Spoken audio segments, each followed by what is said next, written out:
I found that nothing in life is worthwhile unless you take risks. Nothing.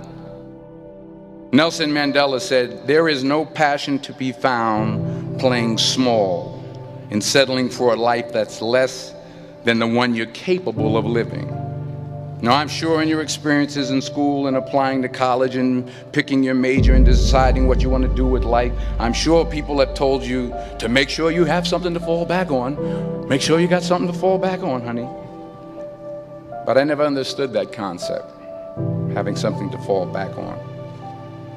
If I'm going to fall, I don't want to fall back on anything. I want to fall forward. I figure at least this way I'll see what I'm going to hit. Without consistency, you'll never finish. So do what you feel passionate about. Take chances. Don't be afraid to fail. There's an old IQ test was 9 dots, and you had to draw 5 lines with a pencil within these 9 dots without lifting the pencil. The only way to do it was to go outside the box. Don't be afraid to think outside the box. Don't be afraid to fail big, to dream big. But remember, dreams without goals are just dreams. Reggie Jackson struck out 2,600 times in his career, the most in the history of baseball. But you don't hear about the strikeouts. People remember the home runs. Fall forward. Thomas Edison conducted 1,000 failed experiments. Did you know that? I didn't know that. Because the 1,001st was the light bulb. Fall forward. Every failed experiment is one step closer to success. You've got to take risks, and I'm sure you've probably heard that before, but I want to talk to you about why that's so important. You will fail at some point in your life. Accept it. You will lose. You will embarrass yourself. You will suck at something. There's no doubt about it. And I know that's probably not a traditional message for a graduation ceremony, but hey, I'm telling you, embrace it, because it's inevitable.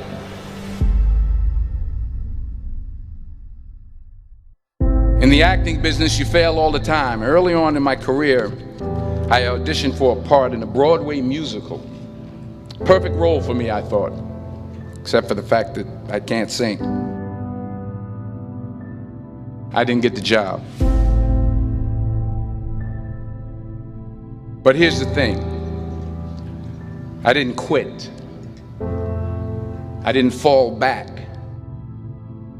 I walked out of there to prepare for the next audition, and the next audition, and the next audition. I prayed. I prayed. And I prayed. But I continued to fail and fail and fail. But it didn't matter, because you know what? There's an old saying, you hang around the barbershop long enough, sooner or later you're going to get a haircut. So you will catch a break, and I did catch a break.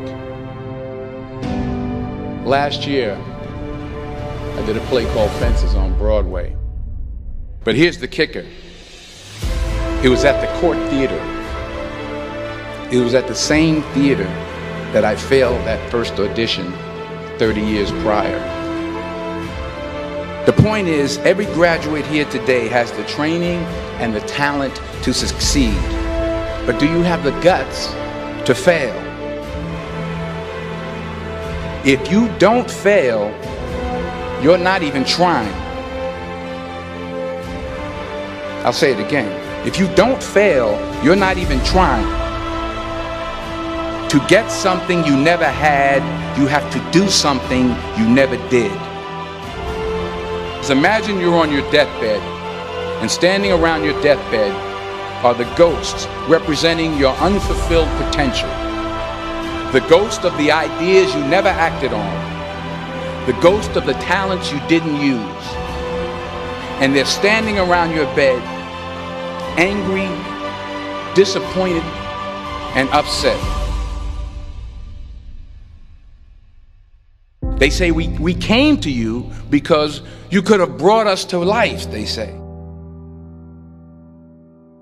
And now we have to go to the grave together.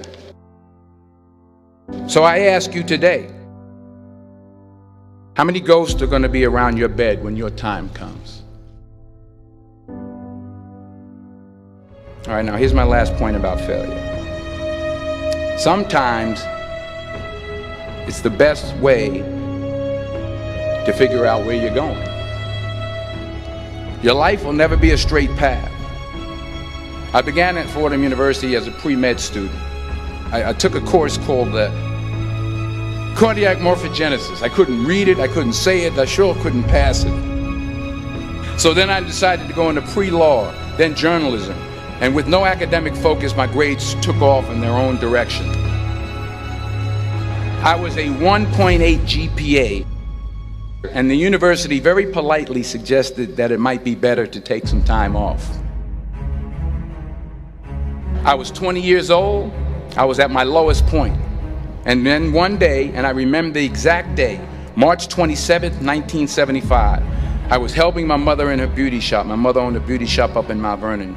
And there was this older woman who was considered one of the elders in the town. And I didn't know her personally, but I was looking in the mirror, and every time I looked at the mirror, I could see her behind me, and she was staring at me. She just kept looking at me. Every time I looked at her, she kept giving me these strange looks. So she finally took the dryer off her head and she said something I'll never forget. She said, "Young boy, I have a prophecy, a spiritual prophecy." She said, "You are going to travel the world and speak to millions of people."